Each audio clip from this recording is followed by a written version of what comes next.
l'arbre avant de tomber, vieilli dans ses rameaux. Le vent peut d'une tour renverser les créneaux, et la tour demeurer debout dans ses racines. La voûte d'un château croule, et de ses ruines, elle encombre longtemps les plafonds écrasés. Le vaisseau vogue encore quand ses mâts sont brisés, et l'homme que dévaste une longue infortune n'en achève pas moins sa carrière importune. Ainsi vivait Edgar. On l'admirait jadis. Il était fier et beau, mais dans ses traits hardis, ce sont des passions éprimées les ravages. Sur son large front passaient les orages. Exilé de sa sphère au milieu des humains, il semblait à regret marcher dans leur chemin.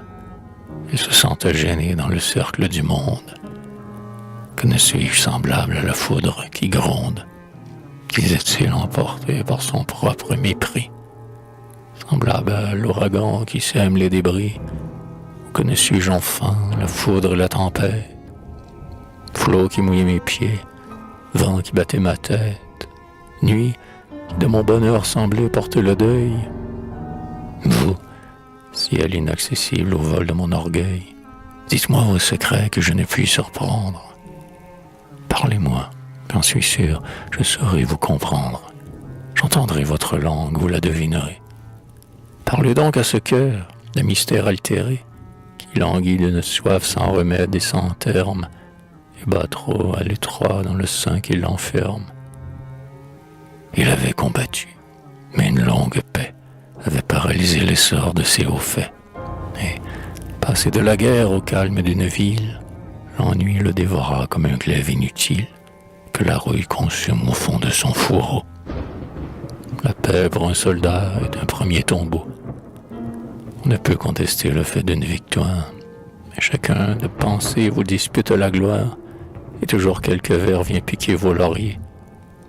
Aussi se trouvait-il, loin de ses champs guerriers, accablé d'être seul à sentir son génie. Tourment insupportable, égal à l'insomnie, qui rongerait un cœur affamé de repos, tandis qu'autour de lui, comme de vils troupeaux, la plupart des humains dormiraient sans relâche. Si vivre ses pensées, le sommeil est leur tâche. Pour dormir à son tour, ce jeune homme agité aspirait vers la mort la tranquillité, et disant que la tombe une fois asservie, Dieu ne renouait pas notre insipide vie. Du fardeau de la sienne, il était soulagé.